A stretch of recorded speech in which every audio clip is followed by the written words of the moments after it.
बच्चों नमस्कार। आज हम समष्टि अर्थशास्त्र एक परिचय के बारे में चर्चा करेंगे। स्मरणीय बिंदु: समष्टि अर्थशास्त्र मैक्रो इकोनॉमिक्स। समष्टि अर्थशास्त्र के अंतर्गत संपूर्ण अर्थव्यवस्था से संबंधित इकाइयों का अध्ययन किया जाता है, जैसे कुल आय, कुल रोजगार, कुल व्यय आदि। आय का मौद्रिक प्रवाह,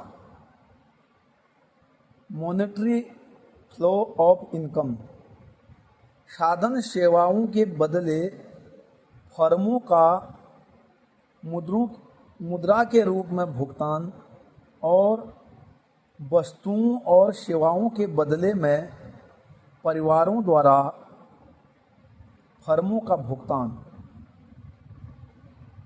शे का बाजार नियम। शे का नियम यह स्पष्ट करता है कि वस्तु की पूर्ति अपनी मांग स्वयं उत्पन्न कर लेती है। कीन्स की पुस्तक का नाम journal theory of employment, interest and money. बचत आय का वह भाग जो उपभोग पर व्यय नहीं करता है उसे बचत कहा जाता है। उपभोग वस्तुएं ऐसी वस्तुएं हैं जिन्हें उपभोक्ता अपने अंतिम उपभोग के लिए प्रयोग में लाता है, जैसे कागज, पेन, पेंसिल, भोजन, रेडियो आदि। आय का वास्तविक प्रवाह, रियल फ्लो ऑफ इनकम। वास्तविक आय से अभिप्राय है परिवारों से साधन सेवाओं का फर्मों की ओर प्रवाह और बदले में फर्मों से वस्तुएं तथा सेवाओं का परिवार की ओर प्रवाहित होना। आय का वृत्तीय प्रवाह, सर्कुलर फ्लो ऑफ इनकम। आय के प्रवाह को आय का वृत्तुल प्रवाह कहते हैं। यह दो प्रकार का है: आय का वास्तविक प्रवाह तथा आय का मौद्रिक प्रवाह। पूंजीवादी अर्थव्यवस्था।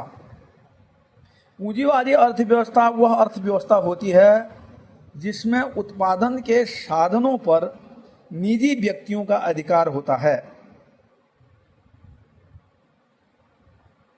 आर्थिक विकास का सिद्धांत। इसमें देश के आर्थिक विकास के निर्धारक तत्वों, प्राकृतिक व मानवीय संसाधनों के कुशलतम उपयोग पर चर्चा की जाती है। व्यष्टि अर्थशास्त्र। व्यष्टि अर्थशास्त्र को अर्थशास्त्र की उस शाखा के रूप में परिभाषित किया जाता है जिसमें व्यक्तिगत आर्थिक इकाइयों जैसे निजी आय, निजी व्यय आदि का अध्ययन किया जाता है। वर्ष 1929 की महामंदी के संकट के समय विश्व में उत्पादन तो था परंतु वस्तुओं की मांग नहीं थी, इसलिए विश्व अर्थव्यवस्था में महामंदी का सामना करना पड़ा तथा अति उत्पादन की समस्या उत्पन्न हो गई। धन्यवाद। सुनते रहें, प्रश्न करें, अपनी जिज्ञासा अर्थशास्त्र में बढ़ाते रहें।